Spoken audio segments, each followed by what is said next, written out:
Hi, we're here today at 22 Koboni to give information about our First Nations and treaty rights as First Nations people. And I present to you Crane Clan Chief Del Riley, who authored sections 25-35 of the Canadian Constitution. And he's going to explain how cannabis is First Nations' right to grow, consume, trade, and create an economy with. And if you have any questions, please come on down and ask. That's what he came here for. Chimiigwech.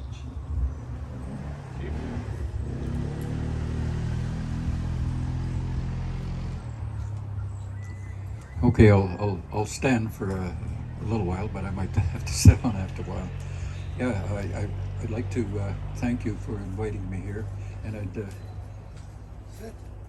oh, Be okay, comfortable. and I'd like to hey, welcome everybody that come out. This is going to be a real interesting evening because when I speak, I usually don't pull any punches. I just tell it like it is. But what I say is all factual, and anybody can check it against anything. You'll find that I'm right.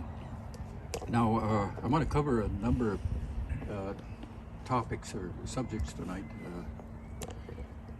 And first of all, I think it's really important to try to begin to understand what's Aboriginal treaty rights and how it come about and why it's there.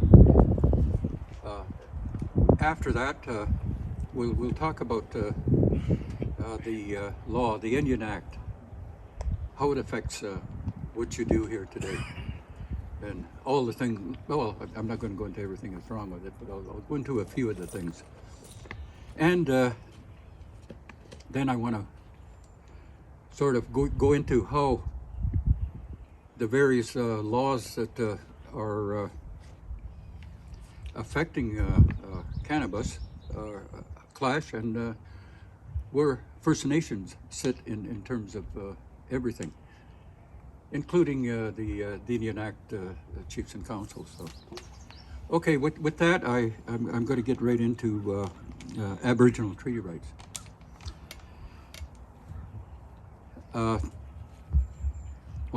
First of all, I should give you a little bit of my background. I'm a residential school survivor.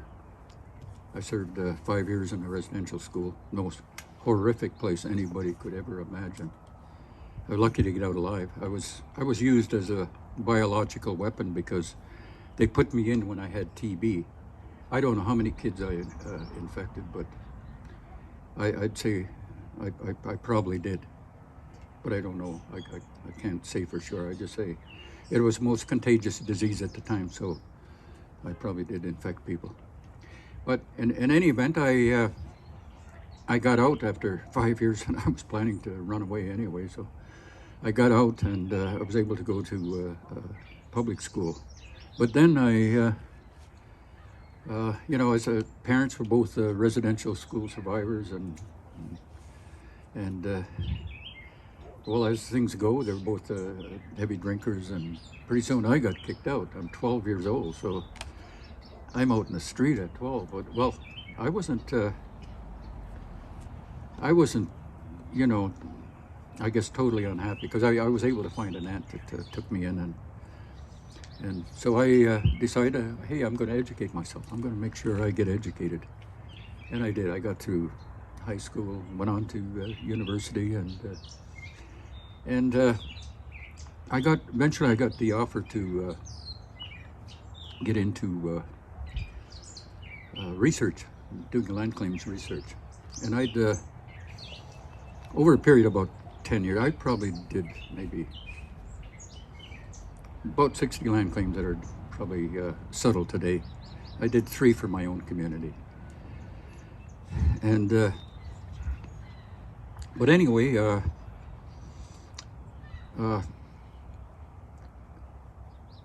Aboriginal and Treaty rights was it's probably a better name for it is the rights of your nation. But that was all the wording we could use at the day, because it wasn't wasn't a hell of a lot of explanation of anything at that time. But they were using it, and I think the important thing was what we decided that it meant. And hey, today I can tell you exactly what the hell it meant. And so in that sense, I'm probably, if I have to go to court anytime, I'm probably valuable in that respect. But anyway, probably one of the most important events that happened was the War of 1812-14. I'm just going to start there. I could go back further, but I'm just going to start there. Most of the warriors at the time, from up here to all the way down, all came down to fight with well, you were our brothers, and came down to fight with us down there, fight off the Americans. And in the end, the British ran away. Well, of course, 600 of them give themselves up to their cousins, the Americans, and I always say they were able to ride the empty slave ships back to England. And, well, anyway, because of the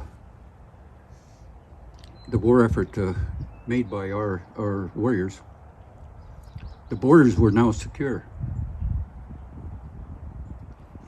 The British soldiers are hiding someplace in Montreal or behind the French. Then I always like to tease them. So we'd won it. We'd won what we were after. Won what Tecumseh had wanted, and that was that we stopped the encroachment. It was our land. And this was always the position of Tecumseh anyway. The land we're on, all our treaty years, is our land. And unfortunately, he lost his life in that. I had a great uncle, and Chief John Riley's name was.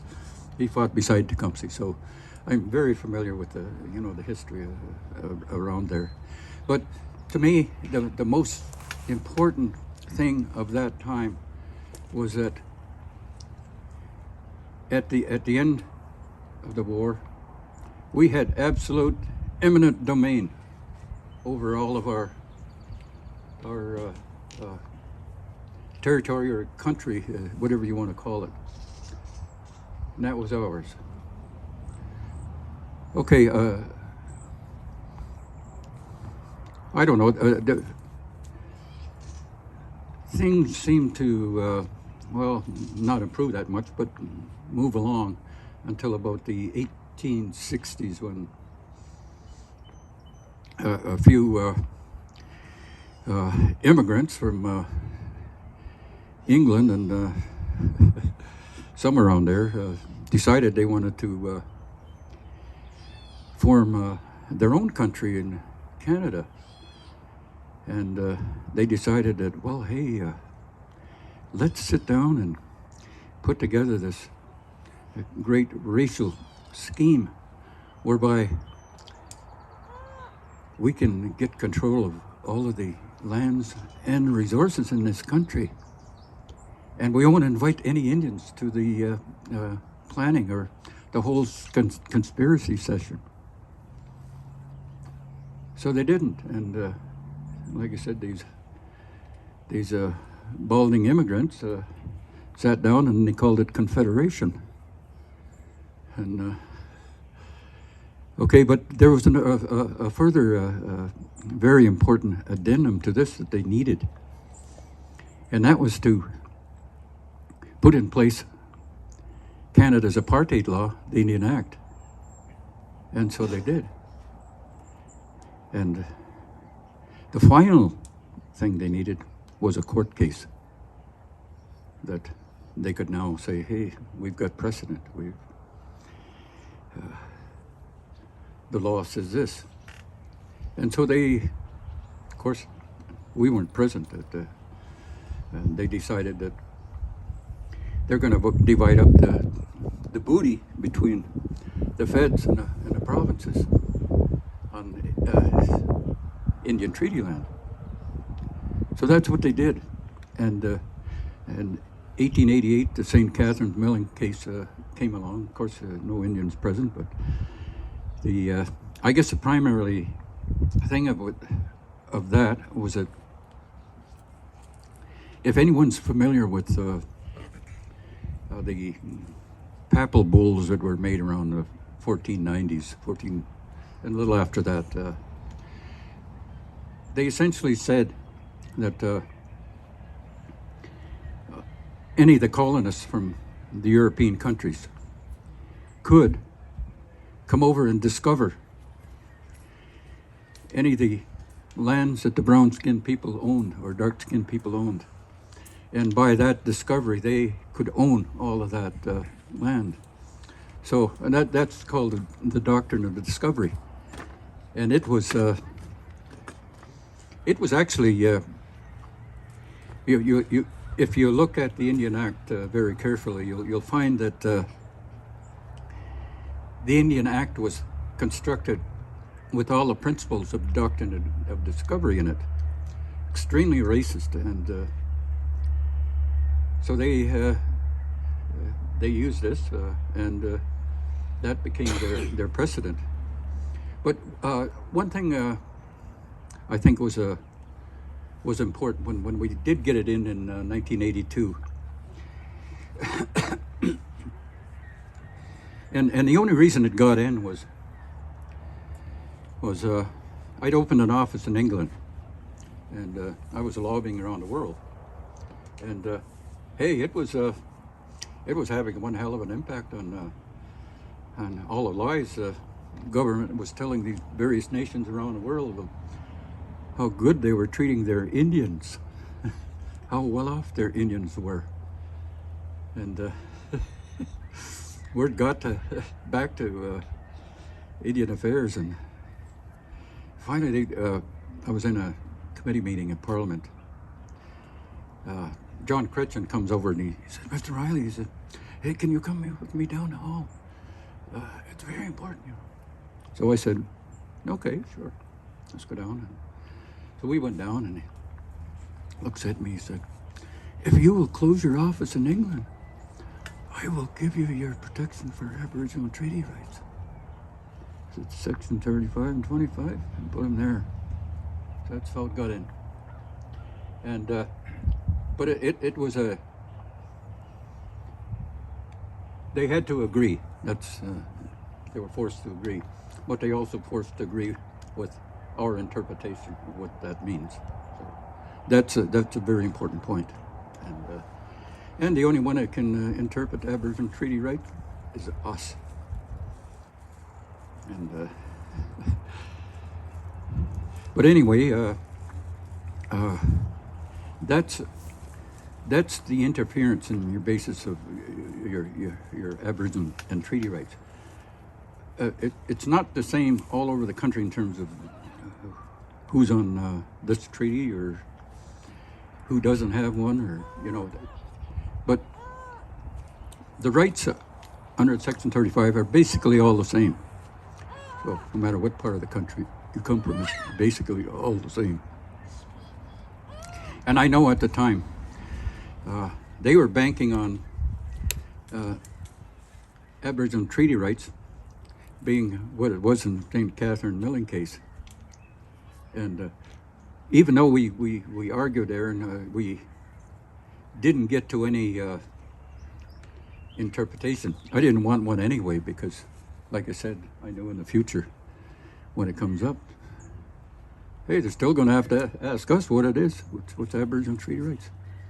Hey, some Caucasoid from Europe is not going to be able to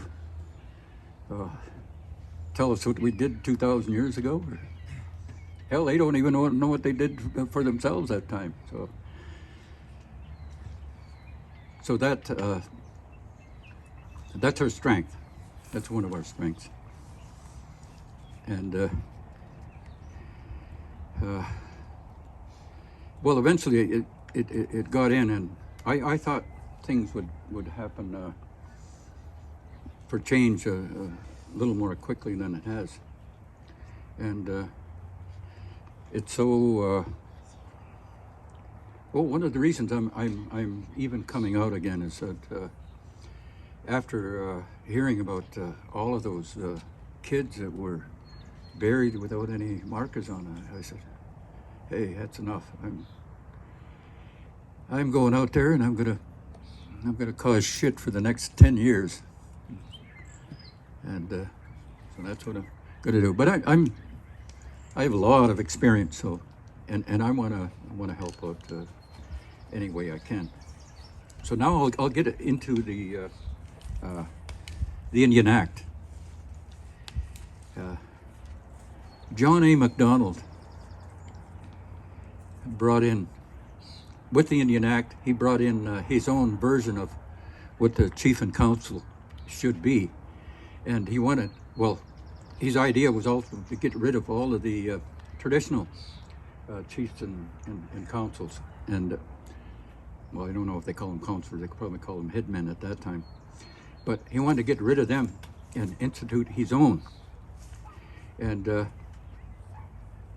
the only thing was he decided that he wasn't going to give them any power. So you'll see the Indian Act today. Chiefs and councils, well, they shouldn't even be called chief and council. Should be called John A. Macdonald clubs, because that's really what they are. And of course they have the arrangements or the agreements to manage, mostly ghetto-style programs, and that's one of the reasons we can't move forward. There's direction for all of those comes from Ottawa, and we see the condition of our communities today. You have no economy, and how are you going to buy anything? How are you going to support anybody? How are you going to keep your family happy? So anyway, they had no power. So he said, well, sometime in the future, when you people became civilized, you might get some more power. I guess nobody becomes civilized, so you didn't get that increase. Although they are trying to push these governance nonsense on everybody. But really all that is they want to introduce taxation. And once they sign, on a bottom line there, they're also obligated to probably put a plan together to start taxing everybody. And that's, but they probably don't tell you that. And, well, they still don't have any authority. So, what can you do? You got 2 years to pass bylaws. Beekeeping and noxious weeds, and that's it. Dogs. Oh yeah. we actually. You still can't do that one.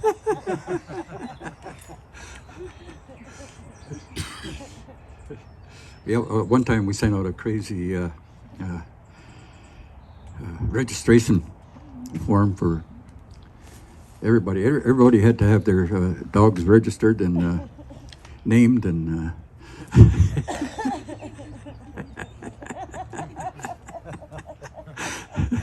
and they'd all be given a number. and it was written in all legal language. When you read it, you'd have to believe that it was it was real. Yeah, but I used to have a lot of fun with some of those things. Especially if once in a while I get hold of the letterhead of Indian Affairs, and I'd have fun with that one. Yeah, so there's, like I said, no authority. Then they introduced 1884, the residential school stuff, where if you didn't give up your kids, you could serve 6 months in jail. And Indian agent at that time was busy around. Any of the residential schools had spaces open. You just have to call a reserve, talk to the agent, and he'd send the RCMP out to round them up. I should tell you what happened to me. This is 1950 now. It's a long time ago. Hey, I'm a little older than 39.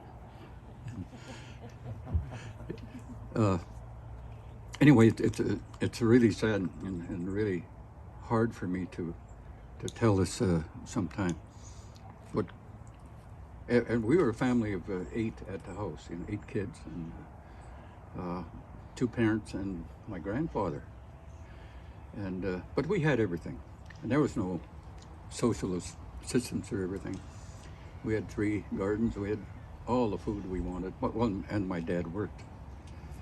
Well, anyway, along comes the RCMP, and my dad, he kind of knew what they were going to do, so he tried to hold the door and keep them out. And well, he did. And then probably the saddest thing of it all was my grandfather had lost 10 of his 11 kids the same way, and now he was going to lose his grandkids. So he was there with his cane trying to fight them off, but in the end they got 5 of us, and but that's how they captured us, and that's so I began serving my time. But anyway, I don't want to go into any of the details of what happened there anyway, but it's just too horrific. Let's get back to the Indian Act. But those are I think the kinds of things that happened when after they introduced their legal mechanism to ensure that they put all the kids in residential school. In 1909, there was a report come out from Dr. Peter Bryce, if I remember correctly, and his report was at that time that 51% of all the kids that were in all the residential schools across Canada had died that year. So that's on 1909. I said, gee, well, what happened 10 years before and 10 years after? And you take 8,000 kids a year, that winds up, that's a lot of kids. So I think what we're seeing out there now is finally it's surfacing that how they disposed of a lot of the kids. And like I said, that really pushed me to get back involved again. So that's one of the reasons I'm probably going to stay involved too. And I know I haven't been having a lot of luck with the various chiefs and council. I don't know why they're afraid of me. They shouldn't be. I can help them. I can fix this problem, but it'll be not an easy one. But they do have a huge dilemma there. They have no authority, so how are they going to help the people? And I know they're getting off into sort of pseudo areas of authority that they think they have, but they don't. And even passing a thing like a moratorium, there's no provision in the Indian Act for them to pass that. And they can't touch weed or cannabis because there's no place for that. So what? Speak close to you. Oh yeah, okay, yeah. There's no place in the Indian Act for that kind of thing. So what do you do? Well, the feds did pass the cannabis law, but they didn't know what to do with it. And in the end, they were supposed to discuss it with them. They never did. And then they give the licensing to the province, but the province can't institute a license on the reserve. They don't have the authority. They're not a state. We are a state. We're a nation, so we deal with the federal government. So that's what's got to stay. And although, you know, I mean, we can have a lot of different arrangements with the province, but still, the basis of what strength we do have and what we're going to have to use to bargain with is the fact that we are a nation, and we are a nation. And the rights that we have flow from that nationhood. Okay, I think I'll open it up for questions. I just wanted to mention it. The federal government law, they can't charge anybody. That RCMP have a internal statement saying that they can't see where they can charge anyone. And then we just had it out with the province. Was a couple of weeks ago, and we had all of the police present because I insisted, well, if I'm going there, I want them present so I can tell them exactly where they sit in this whole scheme of things. And I did. I said, look, guys, I says, you have no authority on an Indian reserve. You're just a damn province.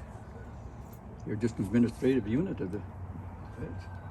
You can't exercise authority on the res.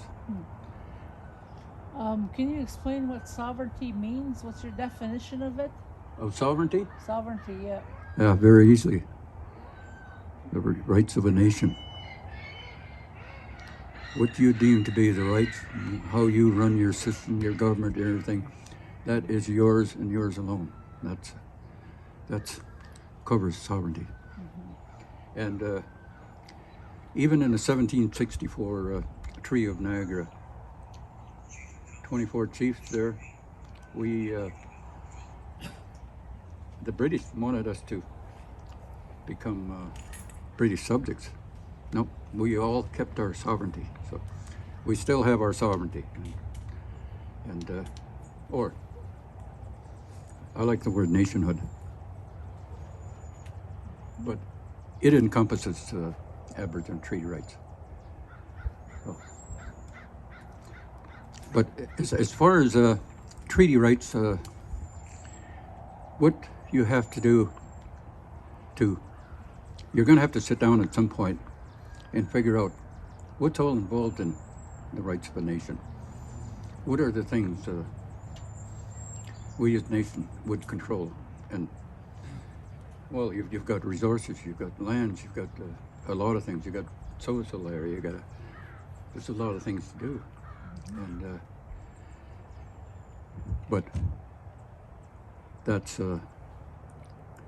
those things have to be done. But it can't be done, I don't think, ever under the Indian Act.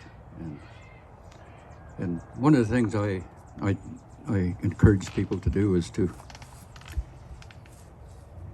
you got to get away from having Ottawa dictate where you're going to go. You've got to do it all yourself. as a nation. You decide what direction your economy's going to go. And So is it but true? you need everybody involved, and you know, like I said, the unfortunate thing about the elections is that it puts one side against the other.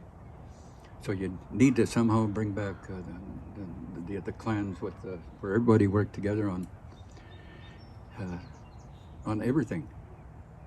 And well, there's one more problem that I think I should point out about Indian Affairs and their Indian Act Chief and Council, and that's that they have a huge conflict of interest if they deal with rights or lands, because they are servants of the Minister of Indian Affairs, and they again, they really don't have a right to deal with those things.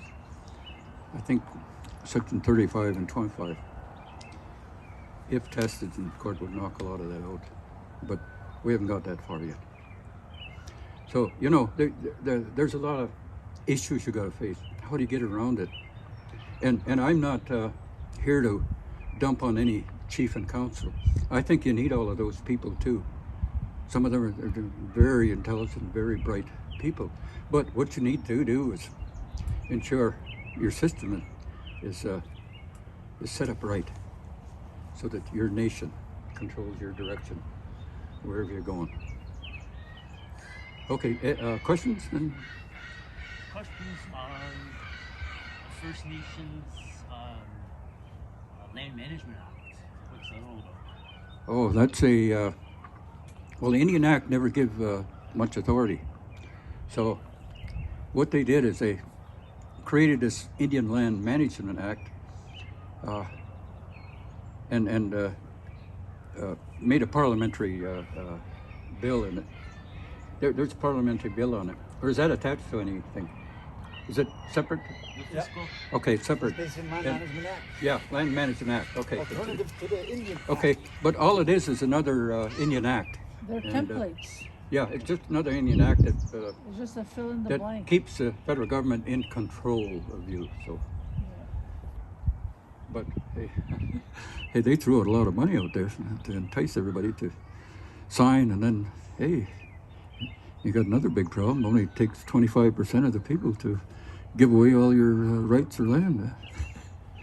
Then if they can't do it there. I think it's 2 out of 3 in a room can do it. They make amendments regularly. I think it's actually called the First Nations Fiscal and Statistical Management Act. No, that's a separate act. That's a separate one? Yeah. Yeah. Okay. They Well, created 4 national institutions in the early 2000s.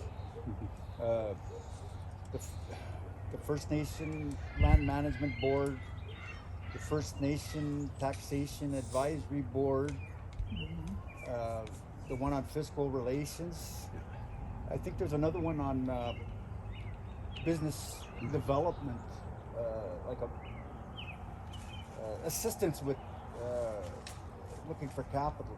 But it's all based on the same system they're envisioning, which is to be able to get rid of their responsibility for First Nations, and we become like corporate entities on our own, having raising our own revenue through participation in the market economy, just like Mantuaning or Mingasigunak or any town municipality. Only we'd be under federal authority instead of provincial. But the same idea that all your land is, well, they're already doing this in Wiki. They've already done a survey, and all they have to do now is sit down and draw lines and evaluate the property and give it a taxation value. Yeah. So that could be done so fast. So that violates your own proclamation. That's why I said don't sign a paper. Yeah. But the question I ask is, well, that's not really, I mean, that's not my idea of self-government. I thought it was supposed to be culturally appropriate and under our, see, we talk about inherent authority. Our inherent right to govern ourselves means that it's not under federal crown delegation. No. That's what that is. Yep, that's Even all that it is. new Land Management Act, the child care, all that stuff is still, they're retaining what some of the people call it, I mean, we were colonized, and what they're doing now with this is with a recolonization. Just a different system, but it's still colonizing us under their system, only it's more deadly because they're cutting themselves loose from any fiduciary obligations, and they're not paying for the damages done so far. They want us to cut them loose and go on our own and compete within their market economy with nothing. Yeah, that's a Minister of Indian Affairs formula for Yeah, I mean for they're your going to fund. economy. They're going to fund till you get it operational and everything, and then they back out and they say they have no more responsibility. Another one is governance. They did that. Remember that band? They decided they're going to have a chief for life and no council, and then the people found it wasn't really working, and they wanted to go back to having a council, elected council, and they couldn't do it. And when they went to the federal government says we got no responsibility for that. Yeah. So that's the idea, that they're just trying to unload. I think what people need to realize is that what's always driven federal Indian policy, it's a colonization process, and they want to minimize the costs. And that's what they're looking forward to. Because the Métis are winning court cases and non-status people, they're looking at their costs doubling, you know, and they're going, we got to get rid of this. Yeah. That's the realistic view when you look at how they make decisions in Ottawa based on economics and Treasury Board, wanting to reduce the Crown's liabilities. The thing that bothers me is they're doing this as fiduciaries, what the courts have said is fiduciary. And I've been reading all the fiduciary law I can. And there's only one conclusion. Fiduciary says they've been dealing with our lands and other assets unilaterally. We don't participate in the decisions. They just decide how we're managing it right now. I mean, they decided we were going to operate under the Indian Act, and they did it. We didn't sign off and agree to it. But under these new things, you would be signing off and agreeing and saying you had legal counsel and all that. But anyways, the thing is, they're unloading the fiduciary obligation, but Because they're not they're paying broke. for Canada's past broke. violations, losses, damages, and they want us to let them go, because once they get to your agreement, that's why they have to have a vote. It's like a treaty surrender. Once you have that vote and you support these new laws, then you're living under that law. But the way they're doing it now, it's not their responsibility anymore. You can deal with these corporate entities out in BC, because you're only going to be a corporate entity yourself. And they want to make us a fourth level of government, which is right under the municipality. That's an important point as well, is that chiefs and council are considered to be a legal entity. So that means they are not an Indian. No. They can't hold land. They have fiduciary obligations for all those programs, but that's essentially it. When you look at the legislation, one more thing, you can see it clearly, because Indian monies are not taxable. When they send the check to the band, it's Indian money. Under the new system, the money comes through those agencies out in BC, and it clearly says in the legislation, when those funds are transferred to the First Nation, they are not deemed to be Indian monies. Oh yeah. So And the reason for that is because what they're creating here in these municipalities is we will have this taxation authority, whether we ask for it or not, under their created system, and we're expected then to support ourselves. And you can try to resist, but in the end, you're going to have to tax, because you won't have enough money. Yeah. Well,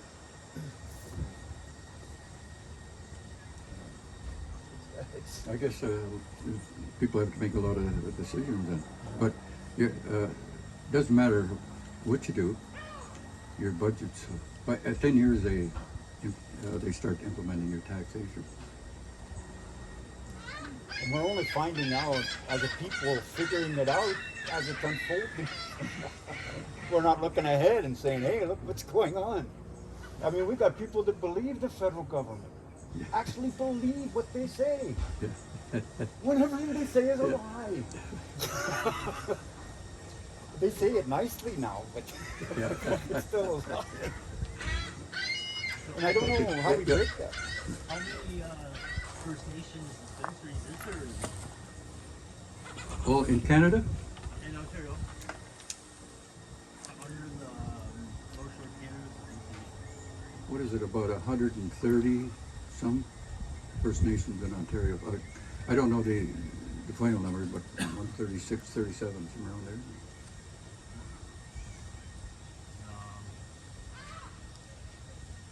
Didn't Matthew Eskimo beat his court case with section 2525 and got all his charges dropped? So section 2535 is credited with one win against Canada's against First Nations. Yeah. Yeah, but there's a whole bunch coming up, so. And Section 35 is one, I think, somewhere around 315 cases, so you'll probably win there too. Any other questions? Well, I'm just getting involved now. You know, I mean, it looks interesting. I want to help our people somehow. I learned all this stuff, and I can't work here because they're implementing the things I've worked my whole life against. But Well, hey, I'm in the same boat in my community. well, one of the things I think here too is the AFN should be. We got to kill it now. They use the AFN and those other national organizations to say that Indians support this stuff. Yeah, unfortunately, they are Indian Act. They never came and talked to us. Even our chief and council don't seem to talk to us about what they're doing. None of them do I anymore. don't know. I don't get any information. All over Canada, so it's like that. And when you ask them, they're just dummies, you know. No. During that land management thing, they admitted they don't know a thing about politics. They don't know a thing about economics. Well, what are you doing messing with this stuff then? I don't. The lawyers are also doing us a disservice because they're not going outside of that Crown box. They're stuck in Crown law, and they can't. They still get their advise fees. us how to establish our own sovereignty, exercise our sovereignty. I mean, it's established, but we got to exercise it Yeah. effectively. And this is how. I mean, all we've seen that's worked in Canada has been assertion. Assertion. I mean, of rights, pressing the envelope, I guess. And that's what we got to do. And what I've seen here, what I'm seeing at home, is that they tried to restrict this, manage this thing by saying that only the band can deal with it, I guess. And a band is And the they band did is not an disservice Indian. because here now nobody's got a business going, and other bands, there's business going. Oh yeah. Hey. It is a disservice. Yeah.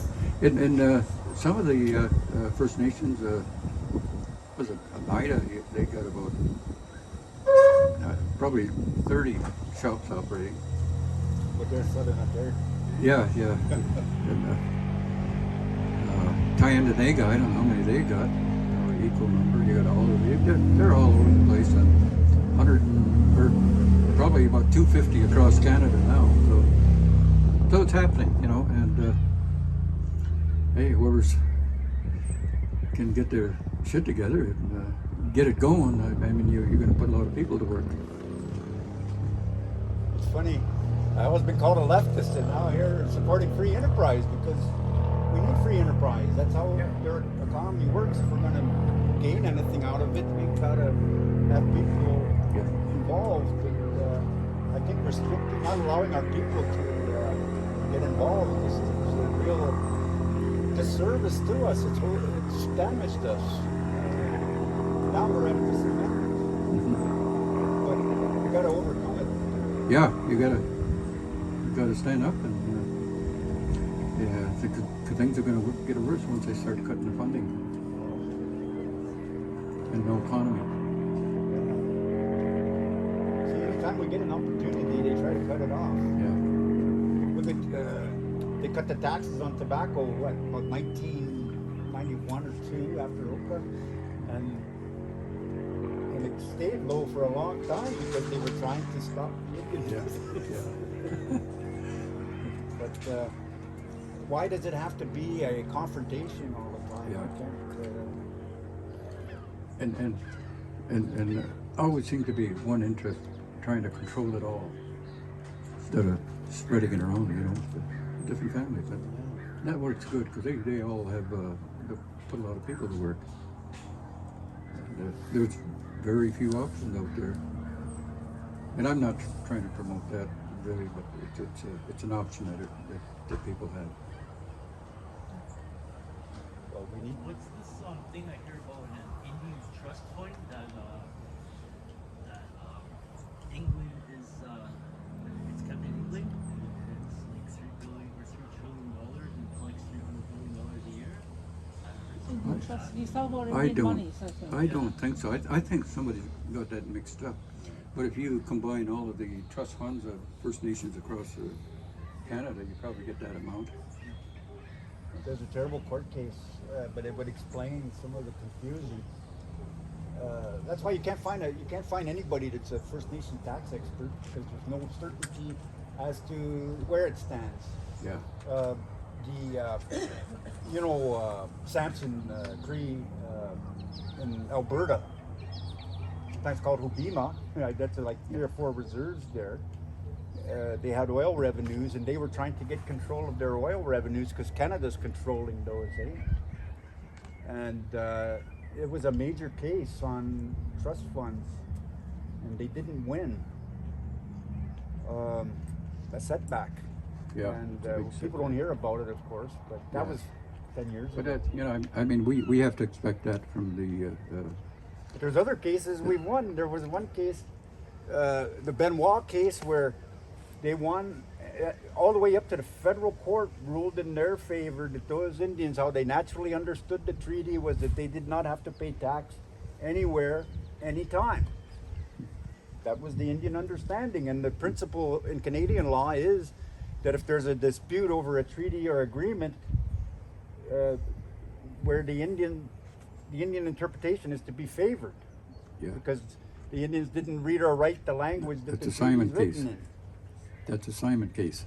Yeah, well, there's been a number of Yeah. cases now. A Giesick principle. Yeah. But now, but the Supreme Court overturned that decision.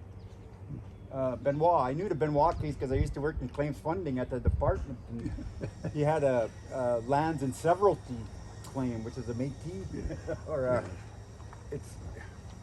it's a complicated process. But anyways, but you never heard about it. You never seen our lawyers providing us with some background. This is what disappoints me is that there's an Indigenous Bar Association. I used to go to their meetings, and yet those guys aren't doing anything for us, you know. I'm pissed because they're stuck in that British box or whatever, or they know they're going to make money off of these government initiatives because you have to hire lawyers to do the paperwork, and it's endless work for them. But I mean, about our rights though, why isn't somebody willing to help us, you know, from our own people? They got their pockets stuffed full of money, and somebody's stuffing their mouth full of money as well. Now they can't talk. greasing their palms. We've got a former federal judge from this reserve. I haven't seen him for a while. I don't know what he's up to. I played golf with him last year, and we won the tournament. It'd be nice if he'd help us. It'd be nice if somebody would help us. Yeah, 'Cause, it's Well, pretty tough. I think that this whole government scenario that's supposedly upcoming has to be the beginning of negotiations on probably 1,000 different items, including racism, you know, funding, rights, lands, and that's the only way we're going to have to settle these issues. We can't just let them fester forever. Yeah, that's right. At the same time, we've got to earn a living. I'm wondering, all the band members, okay, I want to put a motion that we pay $200 to put a vote in. Who wants to be council, who wants to be Okay, chief. I can't hear you Okay. very well. The council, they Yeah, want the to draft. pay 200 to see, to put a motion, who wants to be council, who wants to be chief. You want to try to put that in motion? Fees for candidates. Yeah, for candidates. Now, is that happening in other reservoirs, like other communities? Reserves. Or is it just ours? Just heard, I haven't heard of it. If you're nominated for council, you Yeah, pay a $100 that's what fee, they or want. chief, $200. That's not part of the Indian Act. No, that's what they're asking. They're telling you to be Yeah. educated. They don't even do that in Mantalani. Somebody's trying to restrict people. Yeah, Nobody has even $100, so. yeah. I was wondering, is there supposed to be a family member working for the band? If you want a job, better hope.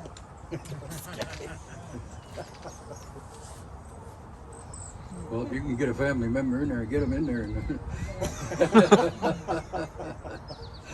All I know is when your name came up and you were on our post and said we're going to have a community information session. I thought, oh, awesome. When I first saw Matthew's post on Facebook, I said, who's this guy? He's doing what? And I says, oh, he wants to open up his own little pot shop over here. And I thought, oh, we're awesome. I said, you know that I wanted to find out who he was. I went to see Nathan. I said, where does he live? I said, is that your relative? I said, I want to meet him. So it took me a while to find his house. So I found his house, and I said, I introduced myself. I said, I just want to meet you and congratulate you on taking this initiative and that you want to walk in your sovereignty. I said, that's really awesome. I said, you know, there should be other shops opening up over here. People wanting to do business. Have you got our sign there? Yes. Okay, there's one more thing. Yes. Do you have section 87, 88, and 89 of the Indian Act? It means they can't seize anything. Yes, I understand. Okay. I don't have. And you should have that. We'll print we'll one have to out. get that for them so you can display it. Then they know that they can't seize any of your property under any legal process. I'll just save it on my phone. Yeah. I'll go get this. Yeah, You yeah, also so gotta I thought that's pretty understand how exciting. all our people work. When you got something on them, they'll use something else. Yeah. You gotta remember, this is a non-ceded reserve. There's only two now. The Six Nations used to be one of them. But the chief signed off on that one. That's another name. Yeah, they're going through a lot of turmoil now on their shops there. Right, And- right now, as it stands, it's only Wopo Island here are non-ceded. Yeah. So if we write up some kind of proposal, Hmm. they could change that. But it being non-ceded, they have a little more. How should I say? Manipulate the Oh, books. yeah, if you will. Yeah, yeah, because what I was told a long time ago. Okay, here's what we've been giving out to various First Nations. Now that's his, and it's essentially says that this business operates traditionally under Section 35 and 25, and that if anyone comes in with any other ideas, they're going to have to take notice, and they know automatically. Well, hey, you get charged. You're facing constitutional. They're undermining those too all the time. Eh? The amended's 35. That's the friggin' provinces. And, Yeah. and the Oh, the provinces. yeah, remember they did that amendment at one of the meetings, and then on these bills, the legislation, Yeah. they're trying to get you to give up Section 25 and go under the Bill of Charter of Rights. Yeah. So they're undermining everything Yeah. that we worked for. Yeah. No. You hold on to those things. Because when we put them in there, we put them in so damn strong that you couldn't get around them, and you couldn't get around the meanings. So you need them. Because I know as the years went on this reserve, that Indian Act has been changed several times. Yeah. Literally, you know. The acts of kicking people out for one. You know, they've altered that I don't know how many times. And it just keeps getting altered. Without the band members' knowledge, they just do it on their own. Yeah. And they're not supposed to do that.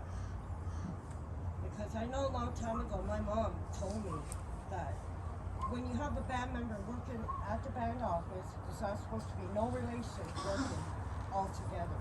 Only one person, no other people. It's just them. But now it's all relation that works in there. And it's not supposed to be like that. That papers were signed back then when my mom was alive.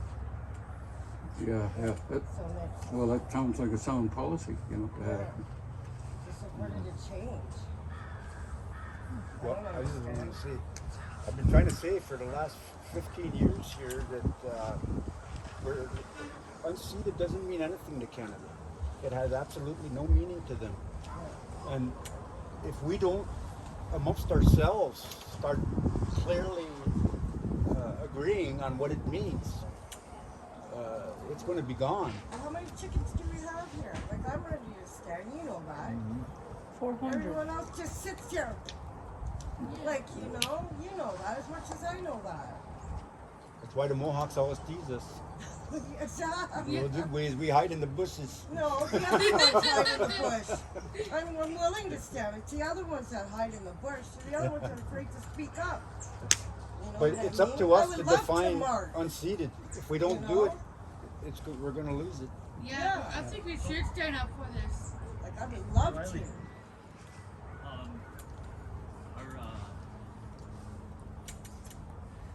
Our council is making deals with corporations, and we have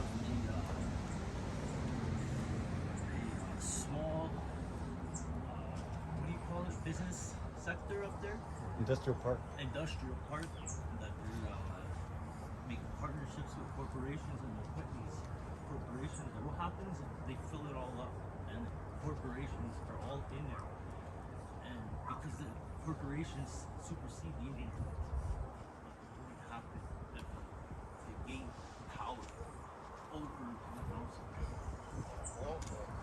Well, corporations are business operations, so they're going to operate how corporations operate. A lot of reserves have corporations that provide jobs, you know, and, but their business dealings are totally outside of any of the politics. So, well, hey, if you like them and they can provide jobs, hey, bring them in. Every town and city is trying to do that I'm not right against. now. I'm not against the No. corporation. I'm just worried about Yeah. the corporations making their own council to. Oh no, they got to be an Indian. They're not. Well, our council's not. Yeah, your council's not an Indian either. Or, no, it's not, because it's a legal entity. Are they a federal board? They're well, they can sue or be sued. So Crown agents. so they're not an Indian.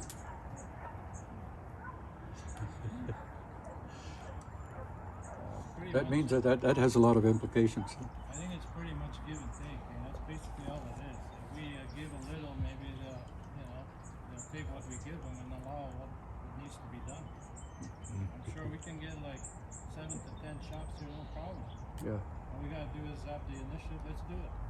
Yeah, I think so. Providers, there's providers out there. I got contacts with lots of providers that would be willing to provide for our own shops, and they're all legit.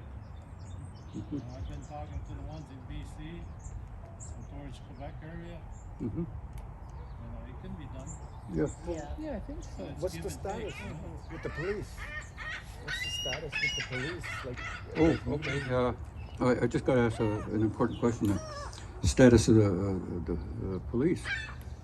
Now, as I mentioned earlier, we had 3 of the police in a meeting in Shawnee, and they really didn't know what to do. They were in confusion, but the First Nations police absolutely didn't want to get in and charge anybody, and the only efforts in that direction were always coming from the OPP or people outside, or jealous individuals in the community that, hey, they didn't want this one to get ahead. And but I don't think there's going to be. I think all the charges will be invalid anyway. And then if you show them, what I did with them too is I told them, hey, this is what Section 87, 88, 89 mean, and now you know. And once you go back and get your legal opinion, because now, if you seize anybody's property, you can be sued because you know what the law was. So that's what I did. But they really don't want to get involved. I mean, you've got a few OPP, racist ones that, hey, see an Indian getting ahead, they'll go in and try to charge him. Cowboys. Yeah.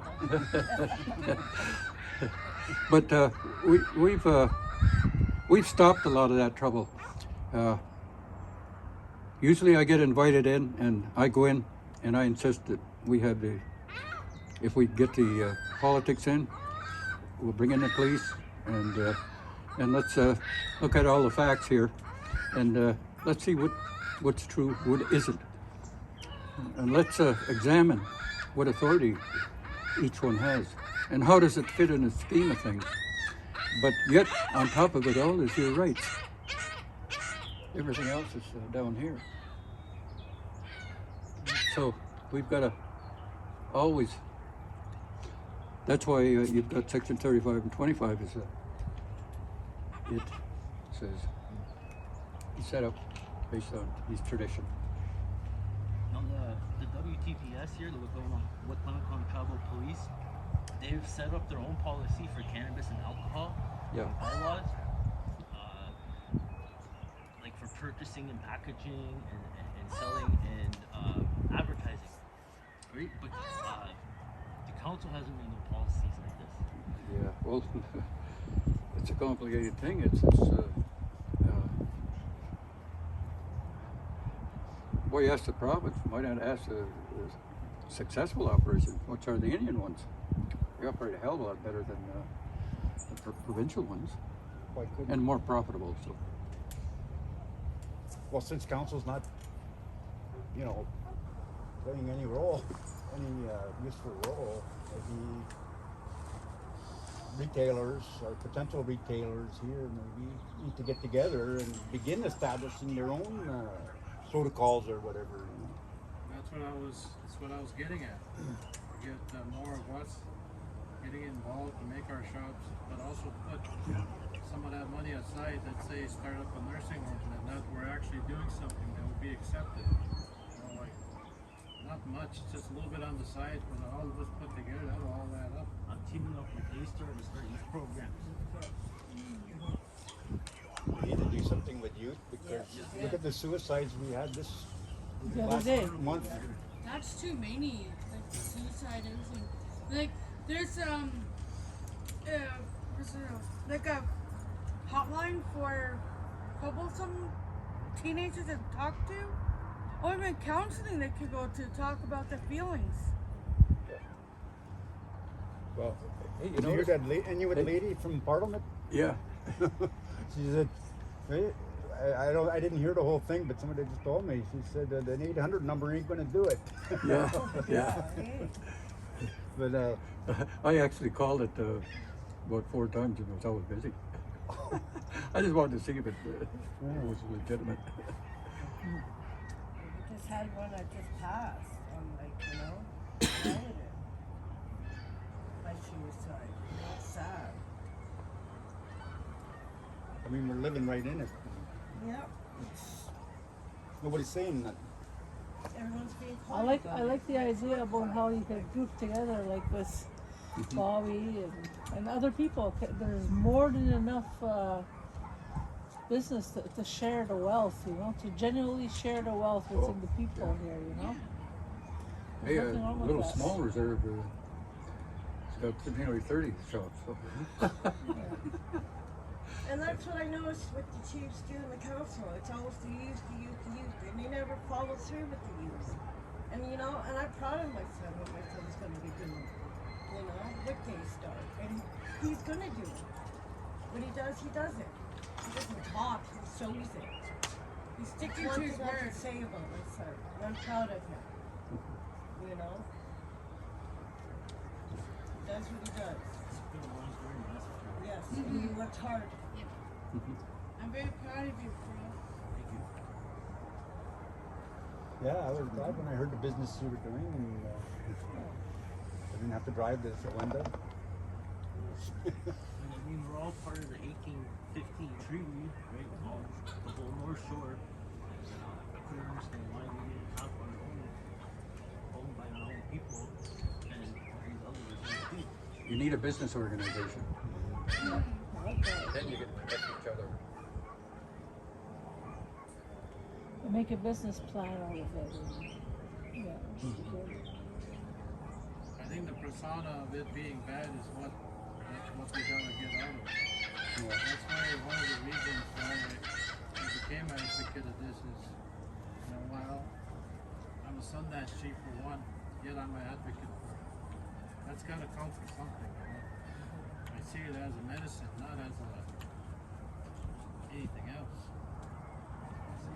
That's the way I look at it. It's the way I've always seen it. Yeah, it's medicine. Doesn't matter. So, you know, I agree with that. I'm an advocate for it. I do the rain dances, the sun dances, I do all the ceremonies. Yet I speak up and say, maybe you need this to anchor yourself to a better life, you know? It's better than the alternative of oxys or whatever. Yes. Just to add, I had a friend. I had to drive him to Montreal to Ganawagi. He was working as an advisor for. They started a tobacco association because they had all those tobacco shops there. This is about 15 years ago, and they had an organization called the Ganawagi Tobacco Association, and they had Russ do analysis for them. That they wanted on legal and constitutional issues, and but they had revenue as like $30 million, which was almost as much as the council in revenue. So they became like a factory on the reserve, but they were providing the jobs and the revenue and you know. Well, I think there's about 200 businesses there now, isn't there? And well, they actually come in and try to tax them too. It didn't work out. They said the hell with you, But that was interesting that they organized, you know. I think if we did put like 7 or 10 shops and just start giving a little bit back, you know, it would be accepted more. I've been giving back. Yes, and more of us that have shops, and imagine how much money that would be there. You know, to put maybe a little play park for the kids or something. Yeah, let's talk about this area, because And sure, we can also pay tax, and we'll just call it band dues like they do everything else. You know? And they wanna hit us with that. You know, I don't have a shop or anything, but like I said, I've been talking to individuals that are able to, or that they make this stuff, and they vacuum it, and they make the candies and the drinks, soda pops, the chips. And I talked to them about it, and they said, we would help you. And like, I didn't just dive into it, I did research on it with the providers. It can't happen. Did lots of research before I even bought my trailer. I read about all the Rome Proclamation, 1815 treaty. I read about all that stuff, the Indian Act.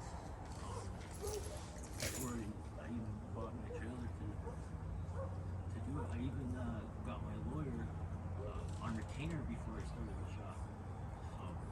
Michael Swinwood. Oh yeah.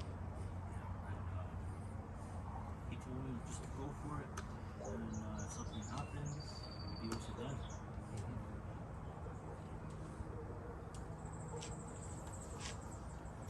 Okay. Well, it's been a long day for me. I started early. Should be good. should be I good. forgot about it. I was under the car there and looked at the watch. Oh! Missing a meeting. Well, we should. There should be something. I would support them starting something. You know, like with people putting their names and saying yes. Let's do it. We gotta. I mean, somehow you gotta show there's a market, and then people, potential business people, hopefully will feel safe enough to. Yeah, to go ahead and begin. You got to do it yourself. Mm-hmm. And there is a big market. They do make chips, pop, and different levels of what. If you're involved in sciatic nerve problems, okay, so he'll put more of the other product instead of THC in there. CBD. I've seen guys where they used the 50-50 oil in the syringe, and the guy had cancer on his nose. That's what he was using there. On the 7th day, his nose was normal. And that's from that 50-50, they used on that nose. Indica A lot of is very things you could use. Even the back rubs for my sciatic nerves. That's what I use. I order a cream of that. A pain pill. Instead of pain pills, I use that rub. It's THC and CBD. And it works fine. Yeah,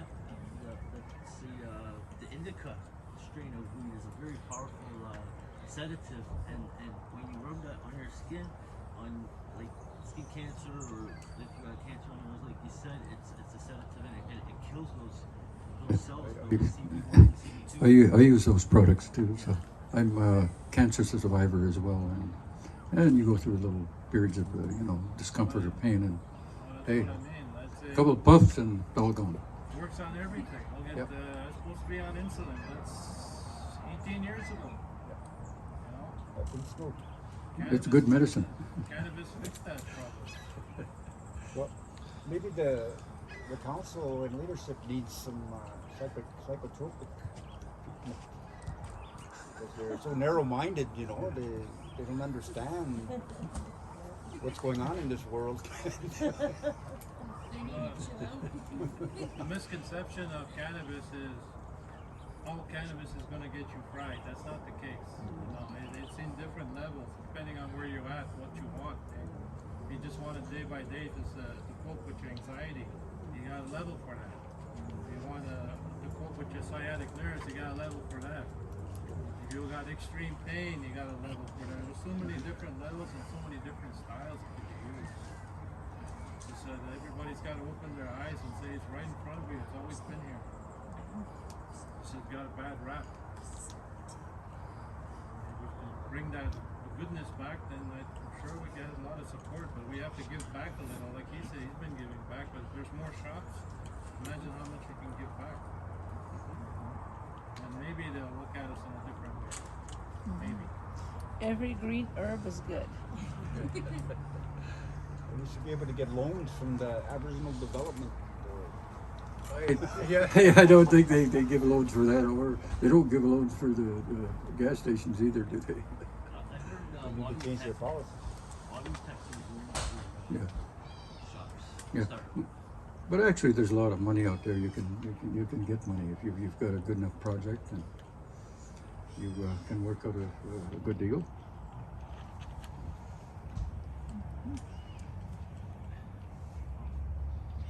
Okay. I guess that's it then. All right, thank Okay. you very much. Let's meet again. Much. Yes.